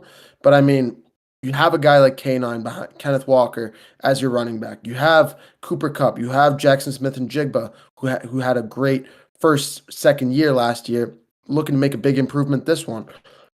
There are assets all across this team. So I think just give it some time. I don't think Seattle's the right spot for Kirk Cousins, and I don't think Seattle would drop the money that it would require to pay Kirk Cousins. I think that's what it boils down to. I think the Jets would personally be one of those teams I would look at if Justin Fields starts slipping up. And I wouldn't be shocked if the Falcons moved off of Kirk Cousins early on, just because I think Michael Penix is one of those good backups that could be ready to go for that starting role. Yeah, I think Penix is ready to go. I love Jalen Milroe. His kind of quarterback builds are my weakness. I'm not gonna lie to you guys. He reminds me of Anthony Richardson a little bit with those skill sets, that Cam Newton, that Josh Allen. Two of those three were good. You never know what's going to happen with guys like that, but I absolutely love Jalen Milroe. I can't wait to see him on the field because he's just such a special athlete out there. I don't know if we're going to have to wait too long because, like I said, I just don't think Sam Darnold's going to be able to handle the pressure behind that Seattle offensive line. But definitely an interesting one to look at. probably Kirk Cousins staying behind. A couple other pieces, some big name defenders. Micah Parsons and TJ Watt are both holding out right now in search of a new contract. They're both probably going to reset the market. If I had to put a number on it, it just depends on who gets there first, who's going to be the highest paid at the end of the day. They're both worth it, right? They're both premier pass rusher linebackers, wherever you want to put them on the field, attacking the passer. I don't understand why these teams don't sign them immediately. It only makes financial sense to sign these guys as quickly as possible. Otherwise, your price tag jumps on you. Look at Myles Garrett's price tag once we saw Max Crosby get signed, right? These guys, their price tag just goes up and up and up. It happened with Brandon Ayuk. It happened so many different times. It happened with the quarterback. Brock Purdy just got paid $55 million, right? These are just numbers that are just going to keep going up as time goes on. Why aren't the Steelers and Cowboys opening up the pocketbook, the checkbook right now to save themselves an extra $2 million a year in the future? Honestly, I think you're kind of right on. They both want to be the highest paid athlete in the NFL now. You know, Jamar Chase took that reign from Myles Garrett 2 weeks after Myles Garrett signs his extension this offseason. And I could honestly see a situation where Micah Parsons and Jerry Jones said, look, Micah, I'm going to make you the highest paid player in the NFL outside of quarterbacks. We just got to wait out TJ Watt's extension first. Or vice versa, where Micah goes and says, I want to be the highest paid player. I could certainly see that kind of being a situation. And then, too, just some of these deals, it's really kind of intricate when you look at the Cowboys, Dak Prescott's mega deal on their books. The Steelers kind of historically stringent, I guess, on some of their contract extensions, but I think that could be part of a reason. Obviously, I'm just speculating right now. You don't know, though. I would personally say, I think the biggest issue with these two players, I think the issue is with Pittsburgh right now not paying TJ Watt. I think that is what Micah Parsons is waiting on. He's waiting on TJ Watt to get paid. But the Pittsburgh Steelers, for whatever reason, they're willing to give Aaron Rodgers $20 million for a one-year deal, but they're not able to pay TJ Watt for whatever reason. It makes no sense to me. TJ Watt's been there for almost a decade now. A phenomenal player, one of the best all-time linebackers that's ever played the game, middle linebacker. It's just it makes no sense, but I think that's what the holdout is on. I think Micah Parsons has already looked at Jerry Jones and said, I'm waiting on TJ Watt, make me the highest paid player outside of quarterbacks, and then it's just up to the Steelers, whatever they decide to do. We were convinced that TJ Watt goes first here, because I think there's a chance it goes the other way, just because I think TJ Watt is more likely to play, or more likely not to hold out, kind of, than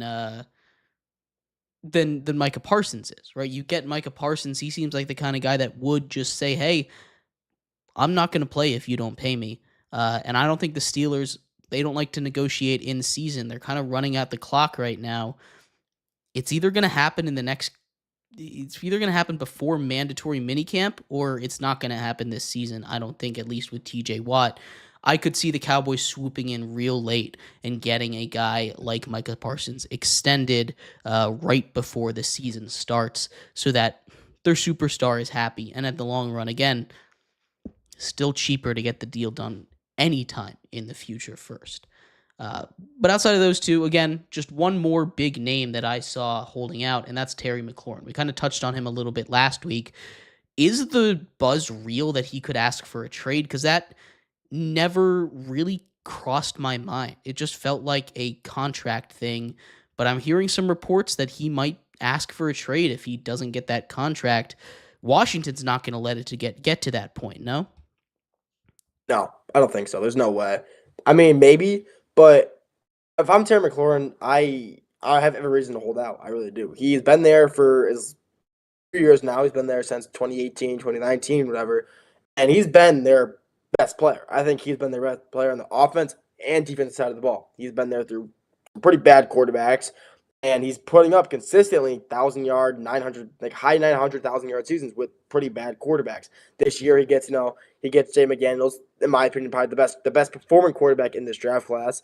And now they don't want to pay him, even though he's by far their most loyal player and their best player. Now they have one good season to think, let's not pay our best player. I think if I'm Terry McLaurin and I'm not getting, at least a 5-year extension, even though he's getting pretty old. I know he's about 30, 29 years old. And even if he doesn't get, 3-year, 4-year extension for a few $1 million, I'm thinking probably like $60 million maybe. I mean, I have every reason to request a trade. I think he should. Not only would he be another wide receiver one wherever he goes. I think, let's say, even if he goes to, let's just say the Seahawks, for example, I think he could take over Cooper Kupp as the wide receiver one there, or Jackson Smith-Njigba, whoever you think it would be. But I mean, he could be a wide receiver one wherever he goes, and the team would also, the Commanders would also get a good amount out of him because he's a good receiver. But I just don't understand why they haven't paid him. He's the best receiver they have. He's overall their best overall player, to ball offense and defensive side of the ball. Not paying him is honestly one of the worst things they could be doing right now. He is, like I said, their most loyal, their best, and just him not being paid this far into the offseason, honestly, was kind of surprising me just because how good he is. He is best receiver by far. He really was. And also on my fantasy team, so I love him. But he was a great player. He really was. Him not getting paid is by far one of the most surprising things to me. Just not sure how he hasn't got paid yet. Just baffling, honestly. Don't even get me thinking about Terry McLaurin in that Seahawks wide receiver room. Oh my God. That might be the best wide receiver room in football right there. Cooper Kupp, and JSN. Ugh, that's some nasty work right there. Devious. He's going to play outside. That's 3 slot receivers, Terry man. can play outside. Terry's a slot receiver. Yeah, or not a slot receiver. You can make it work. Do you really see Terry asking out, though? I mean, he's been through some really, really dismal seasons for the Washington Commanders. And then now they finally really have a good year. They get to the NFC title game. He's got Deebo Samuel outside of him now. So there's finally another wide receiver not named Terry McLaurin that can catch a pass on the Washington roster. I just don't see a situation where he really wants to ask out. I mean, he's been in Washington for so long at this point, and now it seems like everything's kind of paying off. All the stuff that he had to go through in 7 different quarterbacks and winning 4 games a year, now they're at least on paper a contender. I just don't see a situation where Terry wants to get out after kind of already suffering through to get to this point. I tend to agree with you there. I don't really. It's another thing that never really crossed my mind until I saw some people talking about it. Just because he's been so loyal in the past, he's taken a little bit of a pay cut to stay in Washington when they were bad. He's someone that is like a captain of that team, someone that is huge in the locker room for them. Very much a vibes guy, which is huge to have when he's one of your best players as well. So you can't really afford to lose him. They'll cave at some point, but negotiation tactics, it's just a big thing. But if he does get traded, we're talking... I mean, I think he's a better player than DK Metcalf, so I think you're looking at a return kind of similar to that. I know he's a little bit older. He's past 30. He'll be 32 in week 1, but still, wide receivers have a little bit of a shelf life nowadays. I think you can probably get a really good haul for him if it just continues to break down, although I can't really see that happening. I mean, even if he's about to be 32, he would. Okay, last season he was 31 years old. Look what he did. I mean, another 1,000-yard season. Oh, so many touchdowns. I mean, he was just scoring every other. I swear, every time he caught the ball, he was scoring. He was just everywhere. But I mean, yeah, he's just so got it. And a little off topic, we were talking about the Seahawks earlier. Mehrob, how are you a Seahawks fan? You're like a Boston fan. I just saw that really random. How are you a Seahawks fan? This is a story for another time. We've been doing this. There's no way we have enough time for this story right now. That threw me off guard. I know you're literally a Celtics fan. You're a Red Sox fan. I'm like, how are you a Seahawks fan? Right? How are you not a fan of Drake May and the Patriots, man? That is the team. Mike Vrabel, dude. Like, come on. How can you not love the Patriots, man? So that's a story for another show. Something to keep you guys around here. But Not being a Seahawks fan, growing up in that Boston area with the dynasty, impressive. It's kind of impressive right there. But regardless of that, lots more NFL news coming up as mandatory minicamp and OTAs continue to wrap up.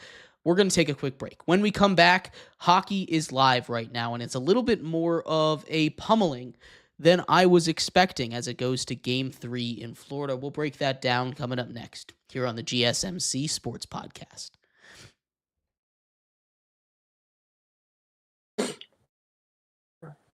For the best and latest podcasts available anywhere, go to the podcast app on your cell phone and type in GSMC to access free content-rich podcasts on health and wellness, book reviews, sports, entertainment, relationships, social media, movies, technology, finance, and even weird news. Subscribe and download the GSMC Podcast Network's family of shows, available everywhere podcasts are found.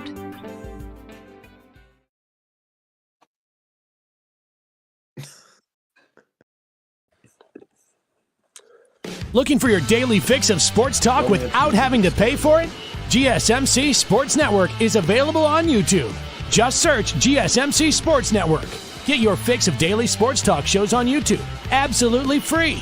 NFL, college football, NBA, MLB, MMA, UFC, fantasy football, and so much more.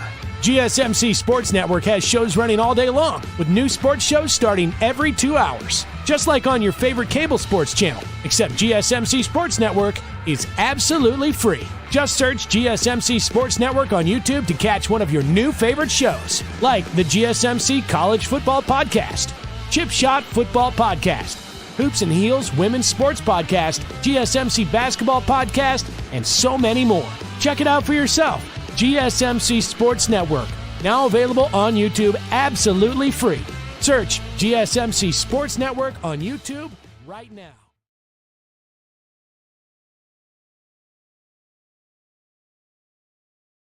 Welcome back to the GSMC Sports Podcast. I am your host, Jeremy Lapidus. Today joined by the full house, Jake, Mehrob, and Nolan are all here on a Monday. If you're just tuning in, we've gone over a lot, but we're about to talk a little bit about some playoff hockey. Currently 4-1 in favor of the Florida Panthers in Game 3 of the Stanley Cup Finals. We'll break down how we got here. A really chippy game, lots of penalties, a couple power play goals coming up in just a second. But before we do, remember, if you would like to be an even bigger part of the show than you already are, all you need to do is go to gsmcpodcast.net. Or if you're on YouTube, you can use that super chat feature. If you do either of those two things, a message should pop up on the bottom of the screen for you, me, and everybody else around the world to see. If you do have a burning question about sports, anything at all that you would like to ask, go ahead and throw that in the comments. Throw it in the chat. I will get to it as soon as I possibly can. I appreciate everybody so much for sticking around, talking some sports with us here on a beautiful Monday, June 9th. But like I was saying, we're going to get here into a little bit of hockey. And this game started off, and the second period really not the way I expected. These two teams have kind of been solid at not drawing penalties, or at least of playing clean hockey the first couple of games, despite playing 3 extra overtime periods in the first 2 games up there in Edmonton. The Panthers jumped out to a pretty quick 2-0 lead before the Oilers answered. It's kind of been their MO. The Panthers get a big lead, but this one feels a little bit different with the way that the game has gone, how physical it has been from both sides, and the amount of penalties that the refs have been calling. Do we see a way that Edmonton comes back from down 3 goals with just over 22 minutes to play? I mean, if anybody can do it, they can. With the combined powers of Connor McDavid and Leon Draisaitl, anything is possible. I just don't know if we're going to see it tonight. 4-1, you have Florida really playing a solid game across the board. I'm not sure if we're going to see it tonight. I think Florida's probably going to be able to close this one out.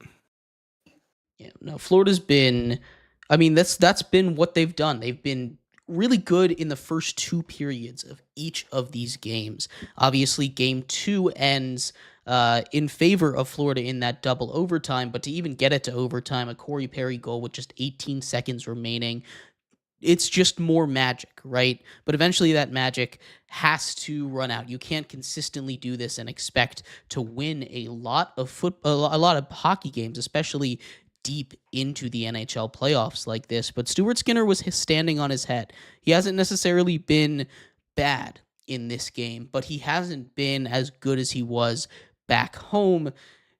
Panthers take a 2-1 lead here. This series has been so back and forth that I'm not ready to say that this game 3 feels like a must-win for anybody, but it hurts that Edmonton Oilers chance a lot. Does this feel like a must-win to any of you guys?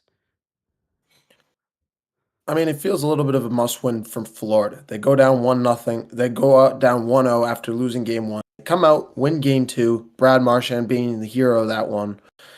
It feels like they just needed to make a statement. Edmonton sent a message in game 1, solidifying that win. Florida needed to send something back. They split in Edmonton. I'm expecting this series to be split in Florida as well, going into game 5 as a 2-2 series. I also necessarily wouldn't say this game is over yet, because this is an Edmonton team that already has 7 comeback wins already this postseason. So this is a team that knows how to come back from deficits. They've done it time and time again, using Leon Draisaitl, using Connor McDavid. This is a team that can come back. So I wouldn't say they're done yet, but Stuart Skinner is definitely one of those guys that when he starts flat, this team gets in a hole pretty quickly, and it's hard to dig themselves out of it. Yeah, they fall into that trap too often. It's good that you can, and we talk about this with the Pacers. It's good that you can come back and win these games. It shows that your ability as a team to deal with hardships, but it's not good that it happens every single time with you. And that's the big concern with them. Goaltending, of course, the big concern. But they've got the offense to keep up. They've got the offense to do it. The amount of penalties, though. I mean, you go back and you look at the other games in this series. Right now, both of these teams have 4 penalties total. In that double overtime game, you had basically double the amount of penalties, but that is in 2 extra periods here, right? Both of these teams' penalty kills, and specifically, have been very impressive. It's just this game, with so many in the first period, it feels like that took a little bit of the wind, the comeback out of the sail, especially with how good that penalty kill has been for the Florida Panthers tonight. But we have a lot of hockey to go still about a period to go, especially if the Oilers can get one quick down the stretch. They're getting some pressure right now on Sergei Bobrovsky and the Panthers. That offense can go any way, any day of the week. But we're going to take a quick break here. When we come back, we finish up our show talking about the fights, the UFC fights from this weekend. That'll be next here on the GSMC Sports Podcast.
Welcome back to the GSMC Sports Podcast. I'm your host, Jeremy Lapidus, today joined by all three of the boys, Mehrob, Jake, and Nolan here with me. We're going to finish up our show here today talking about some of the big fights from this weekend, especially in the UFC. We saw some pretty huge results in those championship rounds. We'll talk about that in a second. But before we do, remember, if you would like to be an even bigger part of the show than you already are, all you need to do is go to gsmcpodcast.net. Or if you're on YouTube, you can use that super chat feature. If you do either of those two things, a message should pop up on the bottom of the screen for you, me, and everybody else around the world to see. If you do have a burning question about sports, anything at all that you would like to ask, go ahead and throw that in the comments. Throw it in the chat. I will get to it as soon as I possibly can. I appreciate everybody so much for sticking around, talking some sports with me here on a beautiful Monday, June 9th. But like I was saying, we're going to get into these big fights. Mehrob, talk to me about all the results this weekend, some huge ones. The championship belt, of course, stays in Mehrob's hand. Talk to me a little bit about those fights and what happened overall in the UFC. Well, I won't lie, Jeremy. I did not hop in a UFC octagon, and I'm not the UFC Bantamweight Championship. So let's start with that. This guy may have the similar name as me, but not me. Mehrob Fatemi is obviously an unbelievable guy. Won the title from Sugar Sean O'Malley back in September of last year at UFC 300. Comes out last night in the rematch, and not only did he face a better Sugar Sean O'Malley than he did on September 20th last year, he finished. He didn't win by decision. He didn't win by just sitting there and taking him down time and time again. Mehrob sat there. Not only he took him down a couple times and ended up getting submission, but he was throwing hands with Sugar Sean O'Malley in a way that obviously Sean O'Malley is the striker, and we know he's the gifted striker as he is. That's his strong suit. But for Mehrob to stand there and go toe-to-toe with him, landing shots, his right hand was landing all night long. And to couple that along with his takedown offense, Sean O'Malley was prepped for it, did the best that he could, but Mehrob is just his cardio, his ability, his strength, his brute strength, able to take you down, his submission abilities across the board, putting him in that Darce choke to end the fight. It's just all the qualities of a great champion, and this already puts him in the conversation for one of the greatest bantamweights, I would say, that in the history of the UFC. From there, we got to also talk about the co-main event. We saw Kayla Harrison take down Juliana Pena, which was definitely much more of a dominant performance from Kayla Harrison than, for example, the main event. But Kayla Harrison obviously been around the UFC for the last 2 years or so, undefeated since joining, and this now sets up a fight between her and Amanda Nunes, who the eve before Saturday, when these two women fought, Amanda Nunes coming out and saying that she was ready to unretire and that she was unretiring to face the winner of this fight. Did she know that Kayla Harrison was ready to win this? We don't know that, but Kayla Harrison, now this is going to be the super fight of the women's division, and I cannot wait to see it. The Lioness going up against the new baddest woman on the planet in Kayla Harrison. It is going to be a phenomenal fight, and I cannot wait to see it. You talked about that main event fight, those co-main event fights. The fact that Mehrob he's just got a strong jaw on him. I mean, that's some serious power that Sean O'Malley packs behind his punch there. He's got very, very strong jaw there. Again, sit there and take it, like you were saying. It's very impressive. It's kind of the fight that I thought, with the way that Sean O'Malley had looked down in his last couple of fights since losing that title, I thought he would be unbeatable. Really, I was very impressed by what Mehrob was able to do on Saturday over the weekend. But what did you guys think of those fights there? Were you guys watching it? What did you think of each of the co-main and the main events? Yeah, I mean, Sean O'Malley was super prepared for this fight. Like Mehrob said earlier, this was a Sean O'Malley that was focused, determined, and looked solid in the first round, able to kind of fend off Mehrob's takedown attempts, 6 of 8 successfully defended, but that relentlessness just continued to keep going, and it wore Sean O'Malley down to the point where there was no winning for Sean O'Malley past probably the second round. It was just that kind of dominance that we saw, and then dominance was a theme with Kayla Harrison too. That was an absolute just show-out performance from Kayla Harrison. Juliana Pena never really honestly having a chance in that fight, I thought. But 2 great performances and 2 fighters that it's going to be exciting to see what they do next. Yeah, I mean, my going into that Saturday night, I was like, Sean O'Malley, I think, lost his first time. He's going back for revenge. I really thought that he was going to go in there and he was going to reclaim his title. I really thought that. He's a completely new person. He was a lot more locked in, a lot more serious. He changed his whole appearance. He goes from his goofy comedic style to Mr. Serious, Mr. Tommy Tough Knuckles, and it just didn't work out. It really didn't. First round was a good round. The first round out of the 3 was the best. Second round, Mehrob, he kind of just. I mean, he was holding him down. He was pinned down most of that second round. And third round, honestly, him tapping out was the most disappointing thing I think I could have saw. If you're fighting for a title, you cannot tap out. You need to stick in there and try to fight your best until you literally cannot move and your brain just goes black. I'm being serious. If you're fighting for a title, you cannot tap out. You're fighting for something that, in my opinion, means you're doing it for. You're fighting for something you've trained your entire life for, and I feel like tapping out is something that just, I don't know. I was just really mad that he tapped out. I really thought he was going to win that fight. I'm not even a big Sean O'Malley fan. I just want him to win that fight. And seeing him lose, tap out, I was like, really, bro? Like, I was just not happy. But overall, I thought it was, he can still come back for this. Only has 4 losses in his whole career, 3 losses in his whole career, and 2 of them to Mehrob. I mean, if he goes for a third, I think probably maybe a different outcome. Doubt it, but would be cool to see. I didn't really watch any of the pre-events though, any of the co-events. So I didn't really. That was the only fight I really watched. So I can't really say much in the other ones.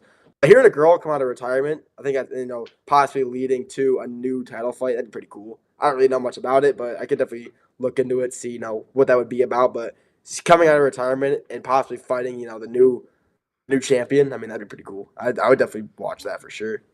No mercy out of Nolan over here is what we're getting. But thank you, everybody, so much for tuning in to today's episode of the GSMC Sports Podcast. We will be back tomorrow talking all the biggest news from around the world of sports. Can't wait to see you then. Have a good one. Bye-bye. Mm-hmm. Mm-hmm. Mm-hmm. Let's go. I wake up to a little bit of drool on my pillow, feel like it's gonna be a bad day. Yeah, I'm tired of shit, and the coffee ain't hit yet, damn ain't that